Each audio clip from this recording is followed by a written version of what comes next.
Sukhi Hontu Sadhu Sadhu Anumodami Anumodi Tabbang Kamami Kamitabbang. Okay, welcome everyone for the weekly English medium discussion. As you all know, we are in the Attaka Vagga, Parayana Attaka Vagga Sutta Nipata. So before going to the assigned sutta, I would like to ask if anyone wish to have a few minutes for any comments or reports or any topics.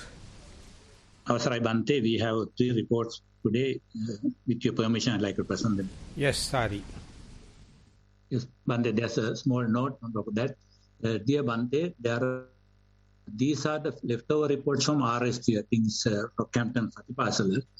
Please send your advice and it will be sent to the reporters. Noble Gentleman, bless you, is from Vishnu. So this report, the first one is from Vishnu.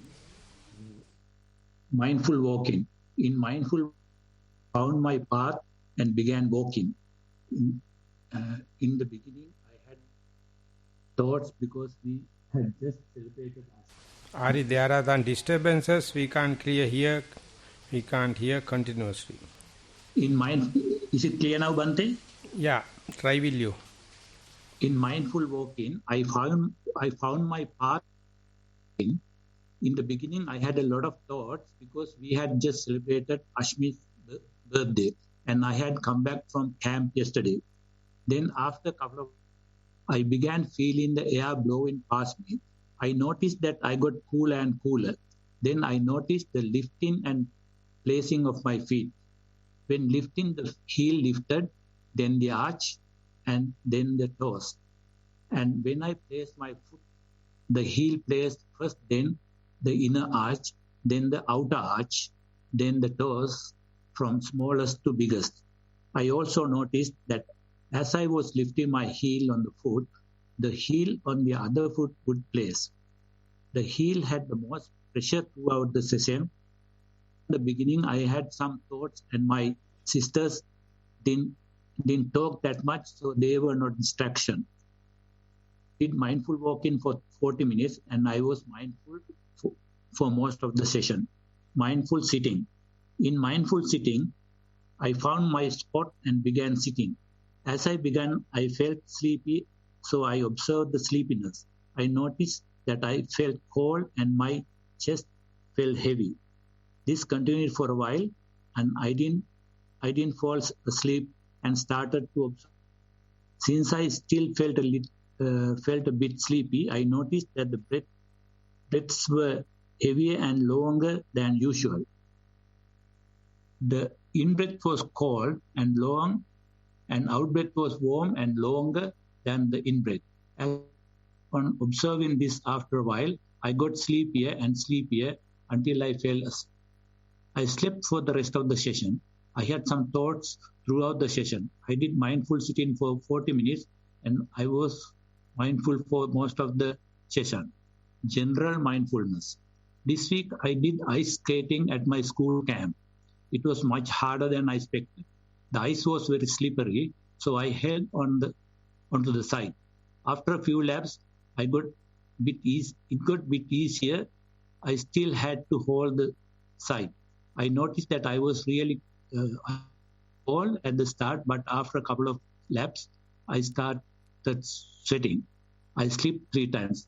That's the end of the report, Bhante. This is from Vishmi. Yeah. I think Vishmi is now 13 and last time I did not come to the session and I got the written report also, but at the beginning it says that a lot of thoughts and a lot of distraction, but the report says you managed well in walking as well as sitting, because if you are disturbed, sleepiness never comes. Sleepiness means some kind of a invert kind of a calming down. So therefore sleepiness is again one extreme. Other extreme means you are too much agitated and you are complaining yourself and all the kind of thing. That means nothing wrong. So therefore report is much dramatic, eventful, good. We are going to the next. This report is from Kisa, 13 years old. Mindful walking. I started mindful walking on the end of the track. I silently and mindfully started walking. As I placed my foot, I felt the silent coolness of the tiles, and when I lift, I felt the coolness vanish, and I only felt the cool air around. Also felt the bending of my knee and the stretch of my leg when lifting my foot. It was quite the opposite when I placed it. I walking for 15 minutes. Mindful sitting. I sat on the full lotus posture with my back straight. First, I scanned my whole body. I felt my on top of my right, and I also felt a gush of warmth between the places where my legs touched. My right hand was also on my left. Then after scanning my body, I concentrated on my breath. When inhaling, I felt my breath touch the end of each nostrils. I could not feel it go beyond the point, but sometimes I did. When exhaling, I felt it touch my upper lip. I meditated like this for 15 minutes. There was some distraction, but I managed to bring my mind to the present moment. Thero Saranai, Kisari. That's the Indo report, Bhante. What was the age? 13 years, Bhante. Yeah. So that's also 15 minutes is not enough. If possible, you can continue. No harm, you can continue with the same. And increase the time slowly, because you have touched to the present primary object. And now it's high time. Slowly increase the time, and while increasing, you will develop the expertise to see the detail of your primary object, that is to say Dhamma sap, juice. So please strive through. Next report, this is from Situmi. She is 12 years old. Mindful sitting. I sat down on the floor in the posture, keeping one palm on top of the other. I kept my back straight and my body relaxed. I started to concentrate on my breath just after I no more heard the sound of the bell. After a few moments, I felt uncomfortable with the posture I was in, so I changed my posture into full lotus. My breath was getting colder and out-breath was getting hotter. My shoulder rising up and down, and my tummy, chest moving forward, front and back. Throughout, thoughts kept coming and going by time, so in each time I used SMS to come back to the present moment. Minutes passed by as I heard the clicking sound of the clock. I got a back pain, but I didn't know where it occurred. I wanted to know where it occurred, while at the same time I wanted to open my eyes. I knew that it was a want, but not a need. Continued to close my eyes. While I was trying to concentrate, I got a little pain in the head. I took it as a distraction and didn't mind about it. Later on, I got to know that the pain occurred in the spinal cord. Do mindful sitting until the session ended.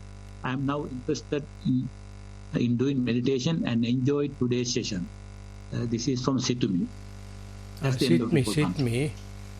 Situmi may be different.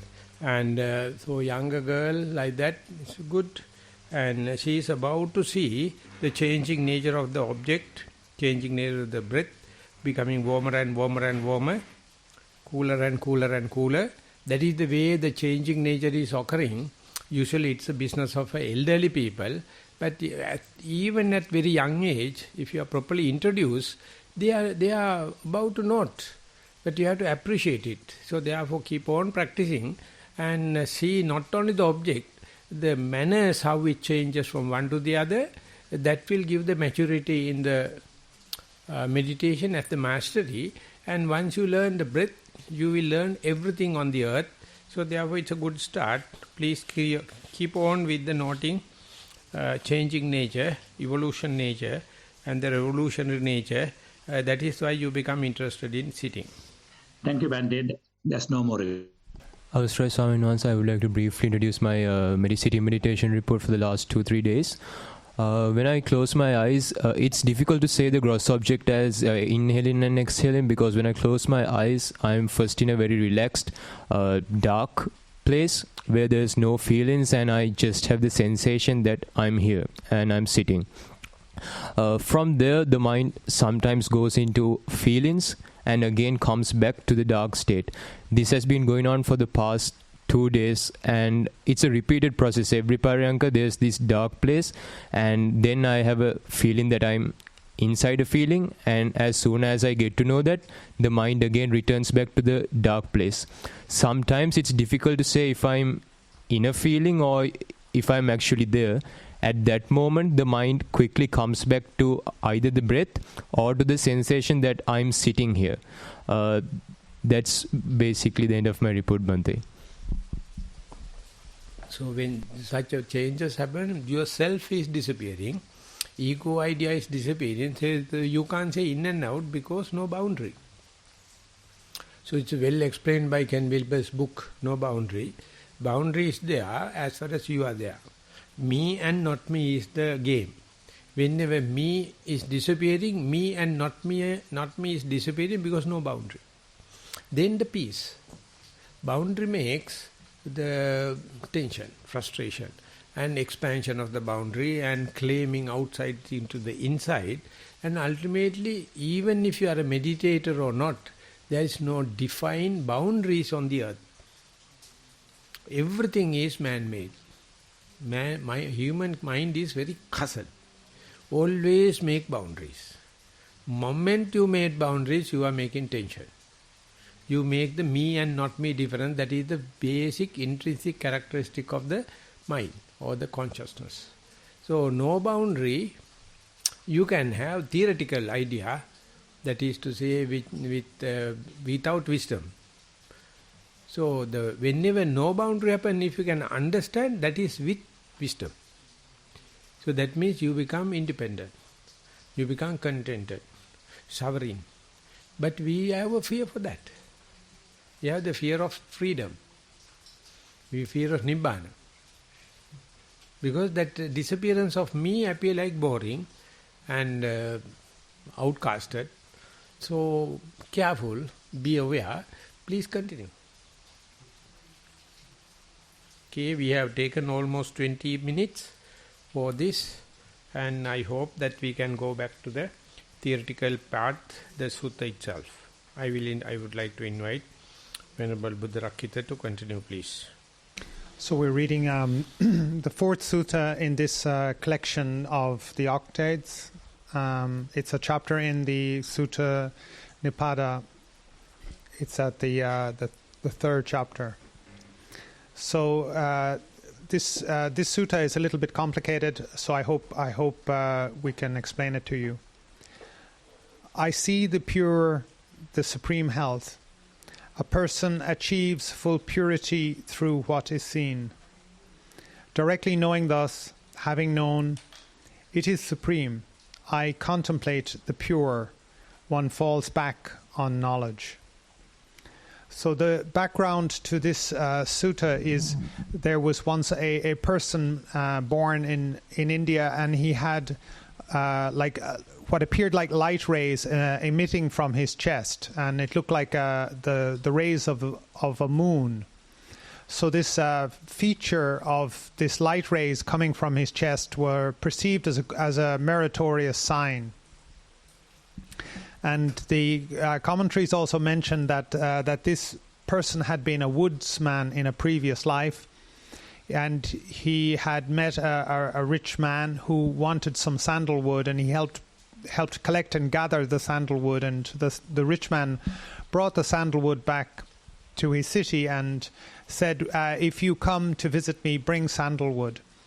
And so this woodsman brought sandalwood and stayed with the rich man, and while he was there in the city, it was at the time of the Buddha Kassapa, and he went to the Chaitya, to the temple of the Buddha Kassapa in the Buddha Kassapa's monastery, and he didn't have other things like flowers and clothes or garlands or other things to offer.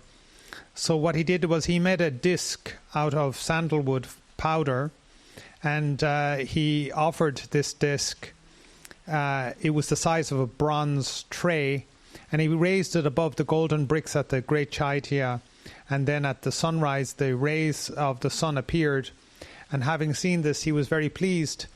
And he made a wish that he be reborn. And when he be reborn, that he be reborn with rays appearing on his chest.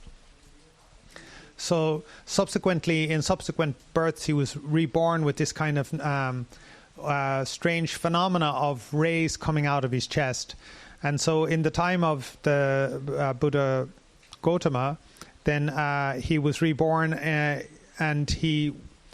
when he was reborn, he was brought to the Brahmins for the naming festival, and they noticed this phenomena of rays coming out of his chest.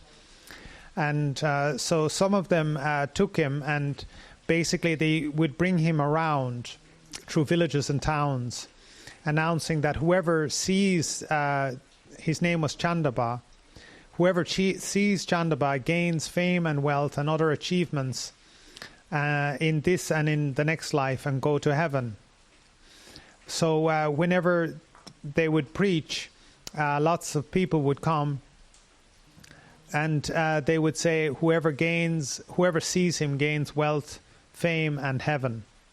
So lots of people got excited about this, and the Brahmins then would only allow people who were very wealthy, who made money offerings, to see this rays coming out of his chest. Eventually, Chandaba and the Brahmins arrived at Savatthi, and again they came across the Buddha at Savatthi, and lots of people going to see the Buddha at Jeta's Grove. And so in the evening, Chandaba went to see the Buddha, and when he saw the Buddha, the rays in his chest disappeared, and he was going to leave the place, and the Buddha asked him, "Why are you leaving? Are you afraid?" And he said, "I'm not going because I'm afraid, but because the light in my chest does not compare to the glory of the Buddha." So having again sat down in front of the Buddha, because the Buddha had asked him to stay, he saw the excellence of the Buddha's form, the light rays coming from the Buddha, it's called the obasa, and other characteristics. Obasa. And other characteristics from the Buddha.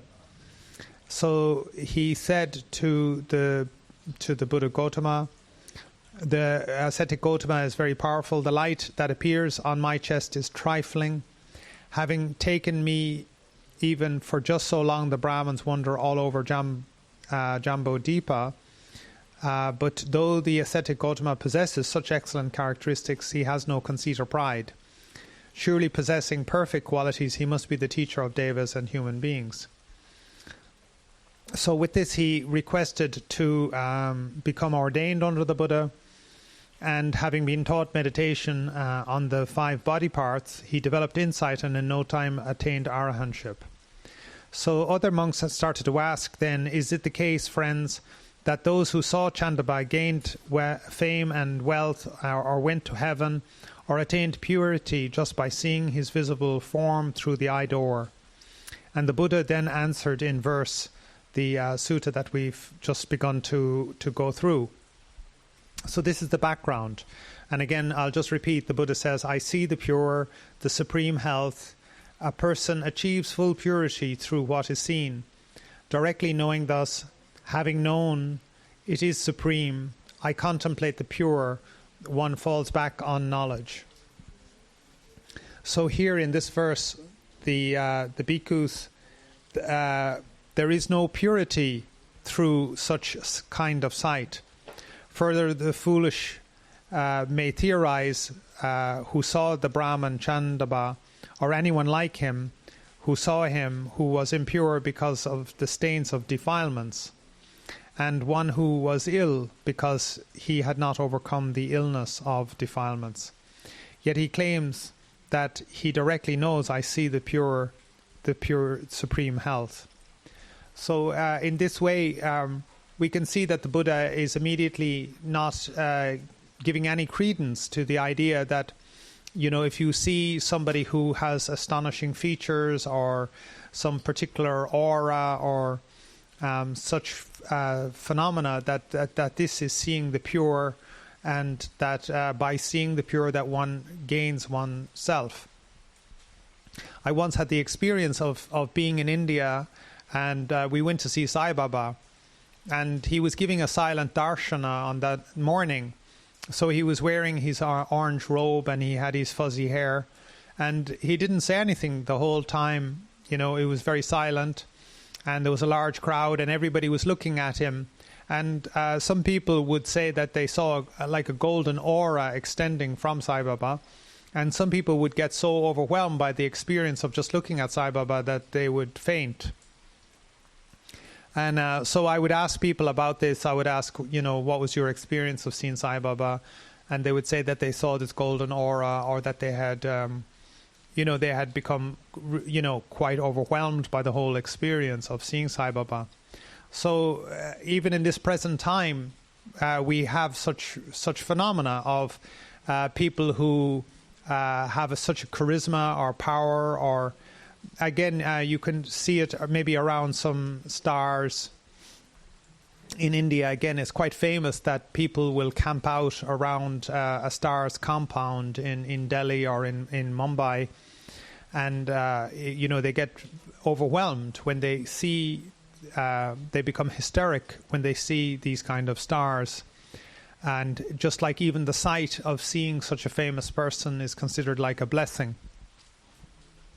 However, again, the Buddha really points back to what he calls defilements. So these are the states of the mind. So for him, purity is not to be found out of the body. So it is not in the object of what we see, but the problem and the solution to the problem is within the subject, the person that is doing the seeing. That purity or impurity is to be found within the person themselves.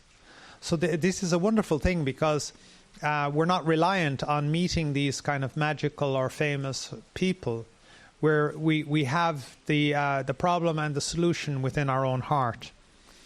So this is very liberating. We don't have to. We're not reliant on special external circumstances. We can actually generate our own insight, our own knowledge, and develop our own pure mind. So the Buddha immediately begins to disclaim or discount what people say about, can you become famous? Can you get wealthy? And can you go on into heaven if you just see somebody who has these, peculiar signs of purity? And so the Buddha is repeating back what he understands people to be saying. So he says, I see the pure, the supreme health. A person achieves full purity through what is seen. So he's stating here this strange belief or idea, this notion, this wrong view. He's phrasing what people understand by it. He's not advocating it. He's just saying, is this what you mean? Is it that you mean when I see somebody with these peculiar marks, I see the pure, I see the supreme health? So this is very important when we are trying to understand other people, that we reply back when they say something like, I get this vision when I look at a picture of Sai Baba or something like that.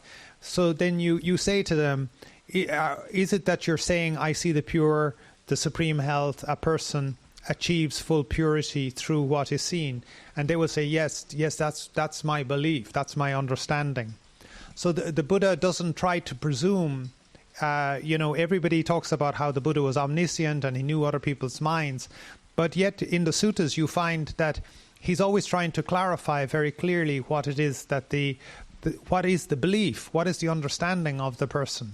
He doesn't presume that he knows. He starts by clarifying and stating it out, and then he'll tackle it afterwards.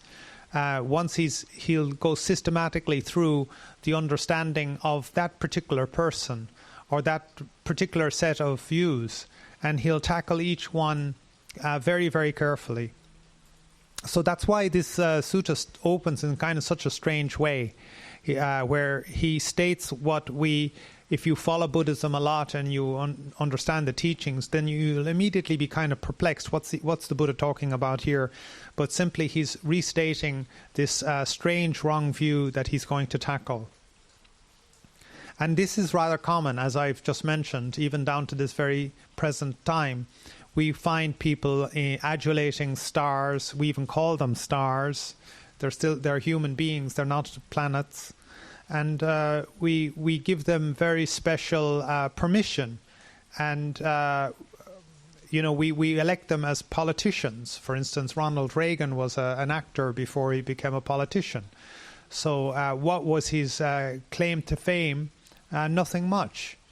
Or we will claim that somebody is from some lineage or some family, so we have to vote for them. We have to give them our vote because they're a family member of such a family. So that family have particular powers or abilities. Not necessarily. They're not necessarily very good leaders, or they may be. It's just very individual. But it won't be because of their birthright. So this whole idea of what is pure, what is true, is going to be the essence of this sutta. And repeatedly, of course, the Buddha is going to bring us back that it is something to be found within our own mind. So then the next verse begins, if a person gains purity by the seen, if one abandons suffering by knowledge, then one with acquisitions is purified by another. The view proclaims him as one who asserts thus. So again, the Buddha starts to tackle this understanding, this belief that we can gain purity by what is seen. So he says, if a person gains purity by the seen, so here he takes the idea, he doesn't challenge it. He's now going to move forward, accepting, well, if indeed a person can gain purity by just seeing this strange sight of light coming out of Chandaba's chest, or by seeing a famous actress or actor, if you can become purified by just seeing this kind of pure, beautiful actress, if one can abandon suffering by knowledge of this person, then one with acquisitions, one with craving is purified by another. So here he's saying if that one type of craving is purifying another type of craving. So the view proclaimed by him as one who asserts thus. So he's just saying that this is just a view, it's just an opinion, it's not an insight. So this is a belief, that I believe that if I see somebody very beautiful, that purifies me. And the Buddha says that this is just craving happening. I'm actually craving the beautiful person or the beautiful sight, and I'm not really letting go of my defilements. So maybe we can listen to what Maha Thero has to say. This is the first two verses. Basically, many things you already mentioned, and people are very happy to see stars. If you hit hard on your head, you can see stars. That is what your Kammattanachari is doing for you, hitting hard the stars. And not from you, it's from outside. And the great thing is, when Chandipa is going to the Buddha, his aura is disappearing. Then he starts to run away. Then Buddha asks why. No, so what happened was, mind disappeared. The Buddha said, just wait. Your thing is due to the external reason, mine is internal reason. So that is the only thing. That's the only thing Buddha says. Come and see, come and hear. Come and see here, not there. Today we had a discussion just before this. This one is Sinhala. So, Ei Pasiko. Come and see. Not come and see here, but not come and see there. So I read the book series, I am that. It's brilliant. I don't say much about because I don't like others to get into rivalry. This is that there, not here. So, and Dhamma says, come and look here.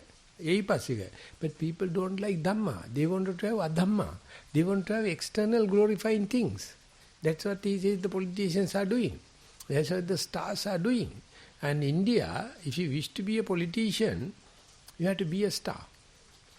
It's like a god or MGR. MGR is a fighter in films.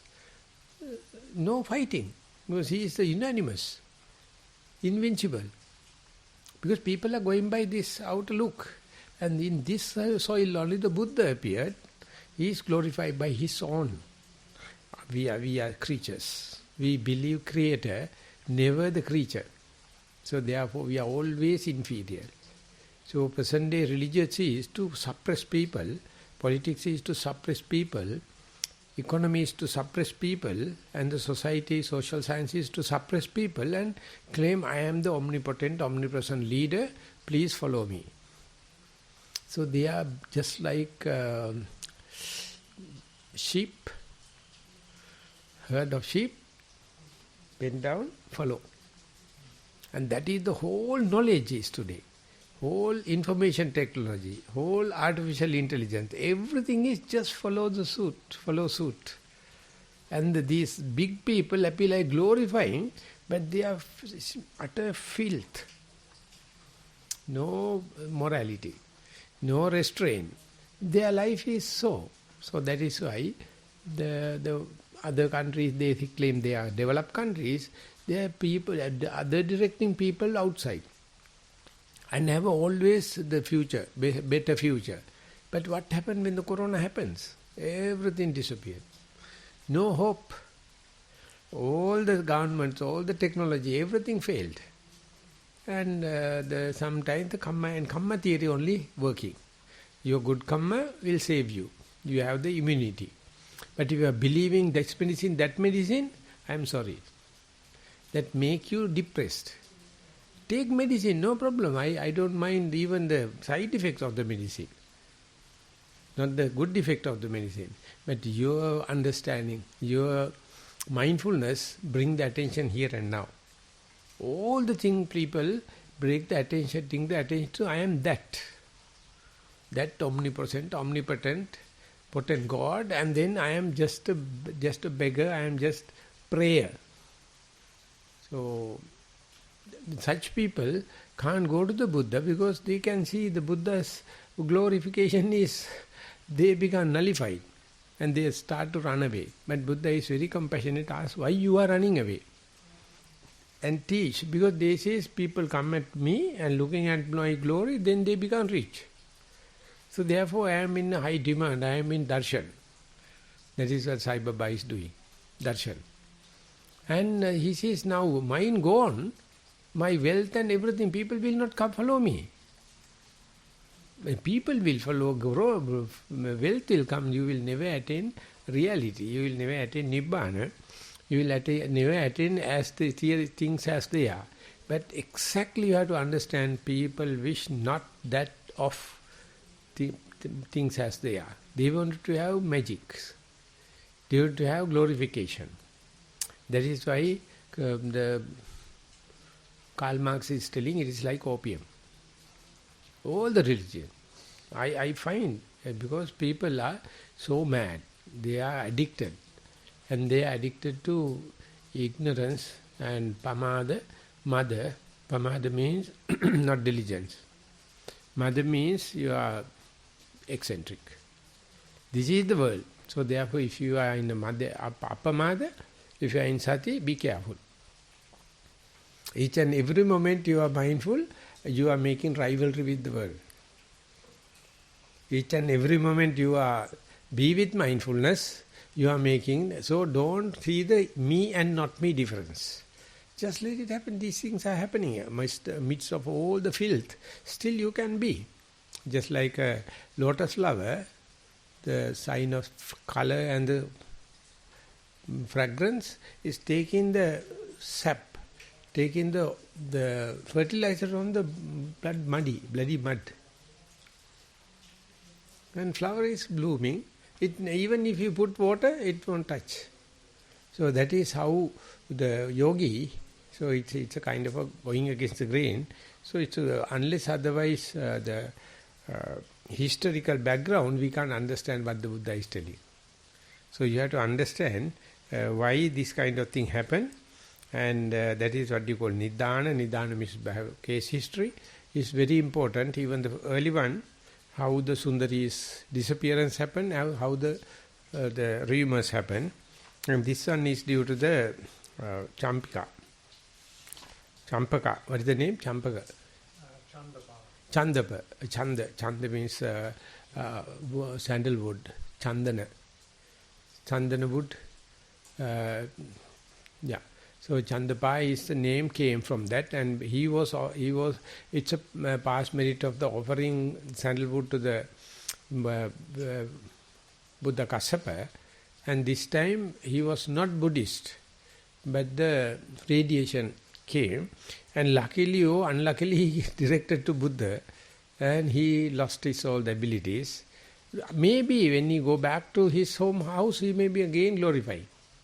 In front of the Buddha, no. But the Buddha teaching him how to gain it, not from the past merit, but from this life itself also. So that's all I have to add.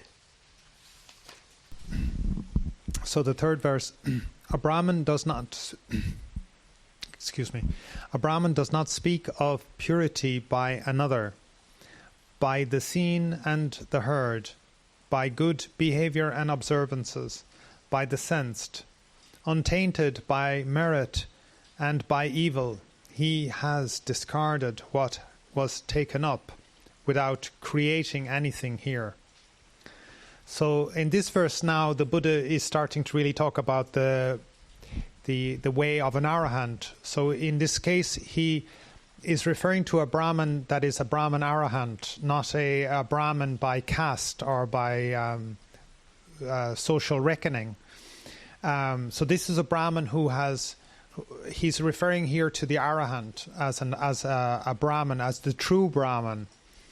So a true Brahman or a true arahant does not speak of purity by another, meaning that they're not purified by another. So they're not purified by a special sight. They're not purified by a special sound or a special phenomena. Again, I grew up in a Christian tradition, so you would go to Lourdes or to these famous sort of religious areas, or you would see these relics of people who had gone to fight in the Crusades or something like that. You'd have a church where they would get a shovel of dirt from Israel and when they fought the Crusades and bring it back to the church, and then that church would become sacred because it was the dirt from the sacred land, the Holy Land. And so there are all kinds of things that people will consider so-called purified.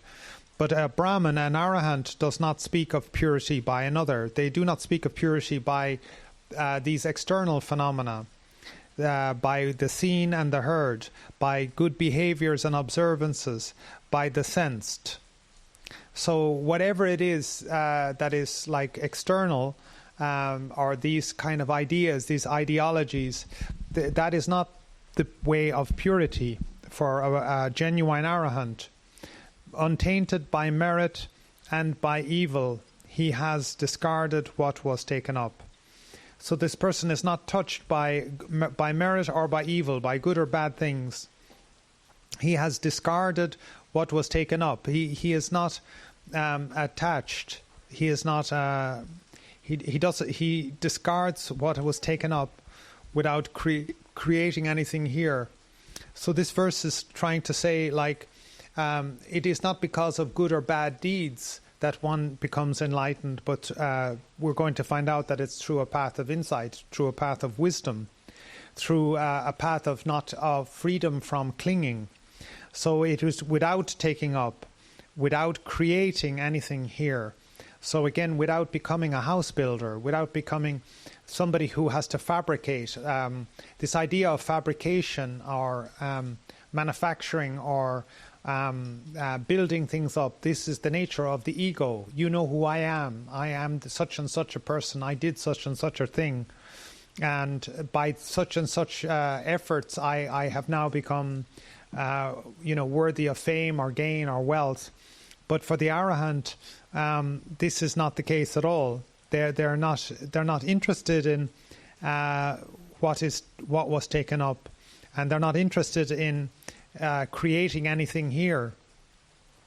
So this is quite also paradoxical or very conflicting to a normal person. Normally in lay life we're taught, you have to go up the ladder, you have to go up the ladder of education, you have to get such and such qualifications, you have to climb your professional career, you need to make the right investments, live in the right area, all this kind of thing. And here is this kind of craziness from the Buddha saying that it is neither by merit nor by evil that one becomes an Arahant, that he has discarded what was taken up without creating anything here. So this is completely crazy and antithetical, or going against any of the norms of lay life. And in a way it can come across as quite anarchist, but it's not. It's just a paradox. You can see that people can become extremely possessed by their own possessions, where they're just taking care of their wealth or their property, or they're trying to control. They're trying to control their children, or they're trying to control everybody around them. So that they can, not suffer. Through controlling, they're not suffering. But it's this act of controlling that actually creates all the suffering. So it's something that needs to be very carefully understood. It's only something you can achieve through insight. That the nature of wisdom is paradoxical. It is contradictory to what we normally understand.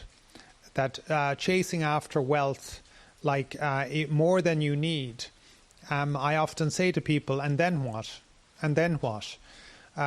You got a house, and then what? You moved into a bigger house, and then what? I moved into a mansion, and then what? I moved into a great estate, and then what? You still have to live somewhere, and does that really help? I had one wife, and then what? I got another wife, and then what? I got a younger wife, and then what? When you apply this kind of idea, you can start to see the kind of craziness of whether something is good or bad, that the Arahant ultimately discards what was taken up without creating anything here. Anyway, maybe you can explain the third verse again, Maha Thero. Yeah, it is. I am just in the Dittena Sutena, Silavatena Mutenava. That is the Mangala Sutta. It says, by looking, by hearing, by touching, people think it is auspicious. That is what they can't sort it out. That's why the God agent came to the Buddha and told that the Devaloka, Manusaloka people look in the auspicious thing. And the Buddha gave 30 odd number of reasons one to become auspicious by itself. It says, Asevanacha balanam panitanancha sevana. But don't associate fools. They are always glorifying. They are stars. Ultimately, you will see stars. With that kind of people. And it is so open and so foolish, so common. That means common sense is so uncommon. No common sense. And the Dittena Sutena Silavatena Mutenava. Punyecha Papecha Anupalito. Don't adhere to, if I am to tell a direct translation of the Sinhala,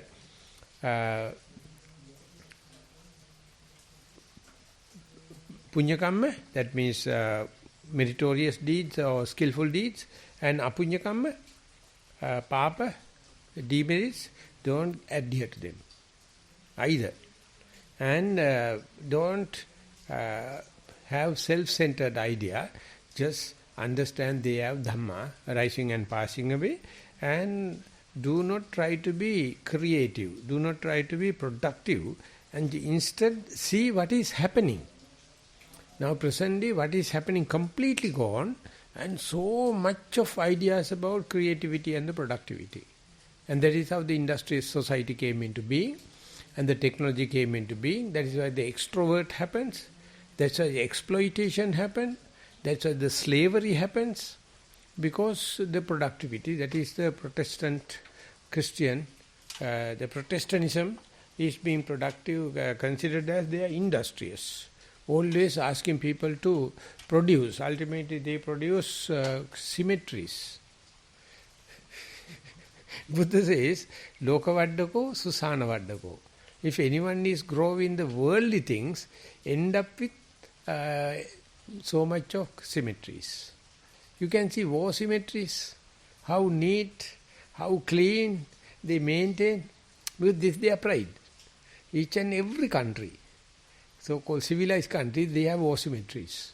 And they keep so clean because so much they sacrifice, something maybe the god or something other auspicious thing, but both lost as far as the understanding of themselves.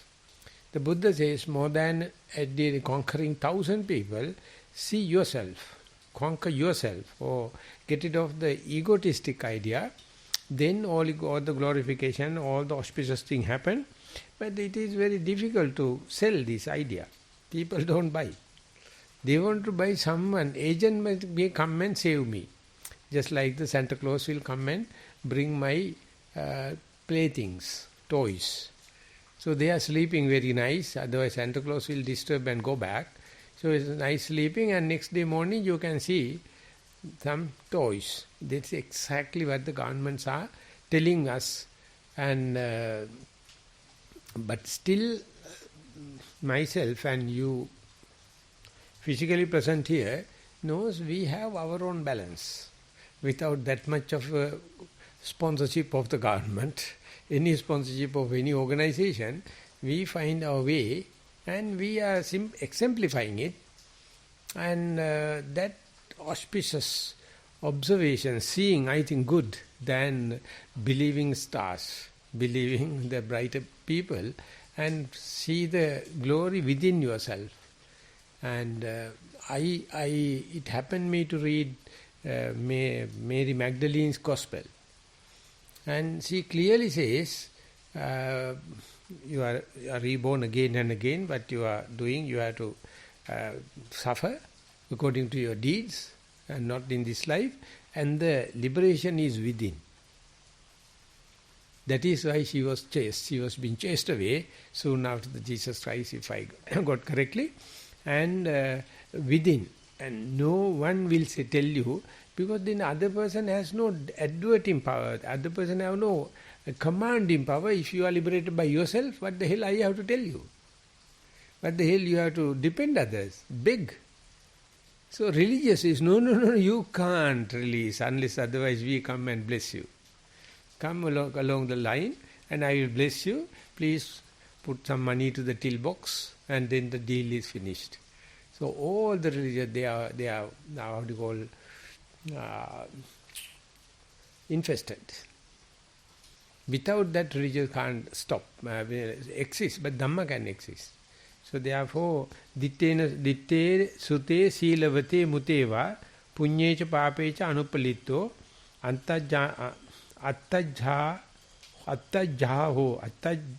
attanjaho naida pakubbamano.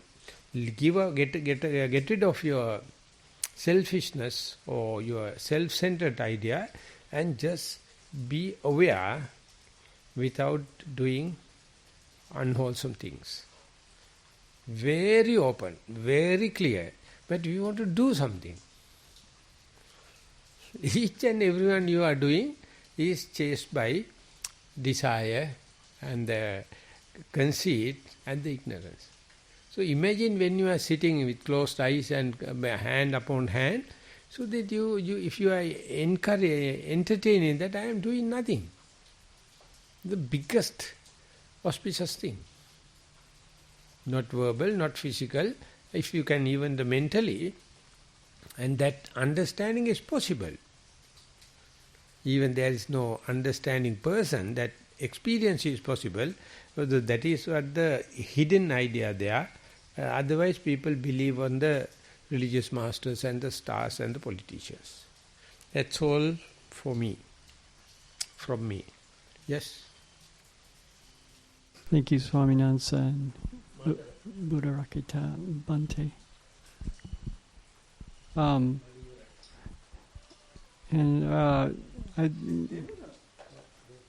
The first time I sat meditation, I had been, living that life of acquiring things and becoming very, very busy and living a householder life, basically. But the first time I sat meditation, I just did it on my own. I had a book that I read about meditation and was trying it myself, and it was so amazing because it was the first time it was a revelation to me that, the whole point to me, it seemed, of sitting meditation was to not do anything. Yeah. So, yes. So that was quite a gift. And but I noticed that I started to feel sort of oppressed by all the belongings I had, and I started just getting rid of. Pretty soon, my apartment was pretty empty, and the spaciousness of that felt really good. I just noticed all these things I had that I never used or needed. So that's what comes up for me, just about talking about. If you felt and if you got corrected, meditation is doing nothing. That your start is correct, I would say. In my case, I learned at the last. So I was trying to do something, to catch the Anapanasati and get that knowledge and this knowledge, and to sit cross-legged and to do walking meditation, doing. And ultimately everyone is laughing at me.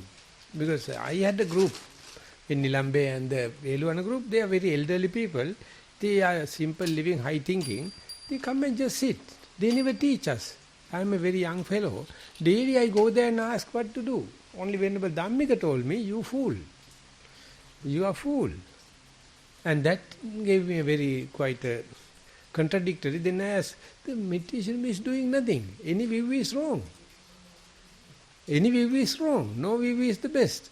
So I was completely 9 years revolutionizing. Because I am a fast growing young man, robust young man, learning. I know I have a very good future because I am doing a science basic degree, and everything is shit. Everyone learn is you can't wash and clean. All the degree holders, you can't wash and clean. They never come to the meditation. They wanted to do. Of course, I also did the postgraduate, never mind, but it's for the fun. So I find that professors and institute is utter fool. No common sense. And it was very interesting for me that this thing, because the truth is within you. They are teaching this and that. You won't believe. We are being taught Australian climate, Queensland climate, to teach agriculture, how to make hay, how to make silo. We have never seen.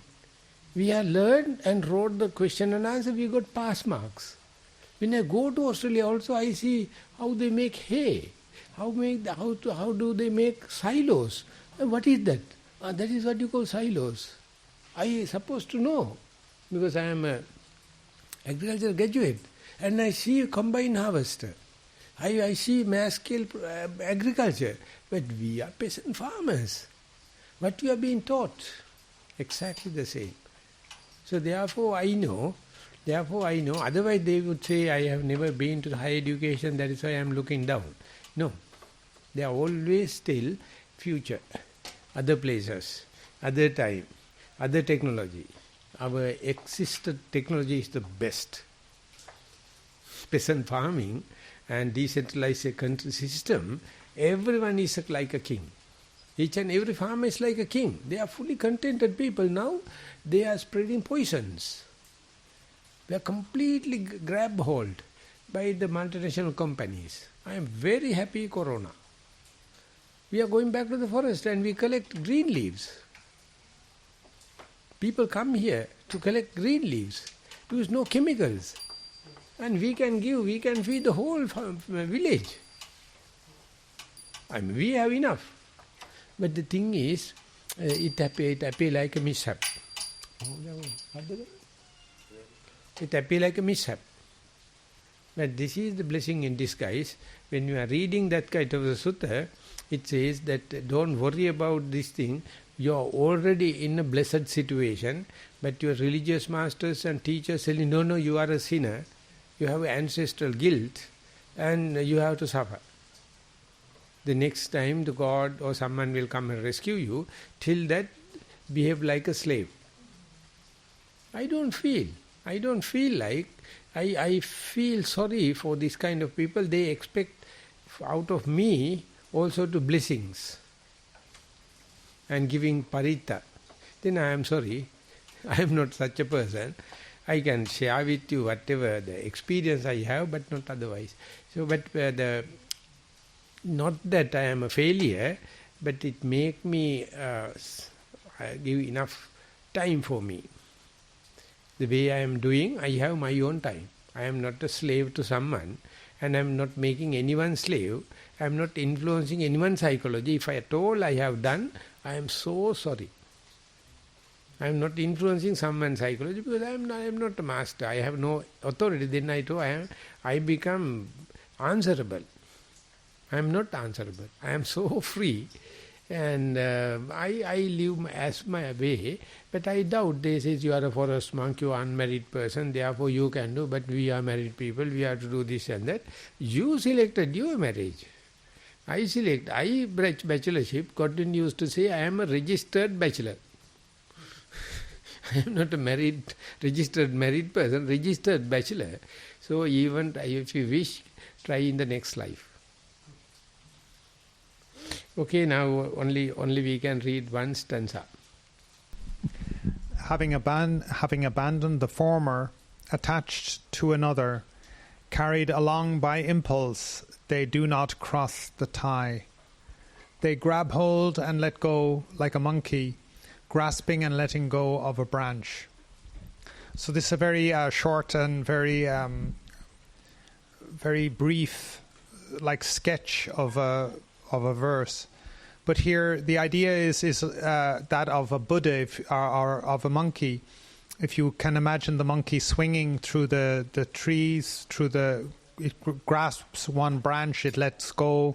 It grasps the next branch, it lets go. It grasps the branch after that and it lets go. It's always just going from one branch to the next to the next.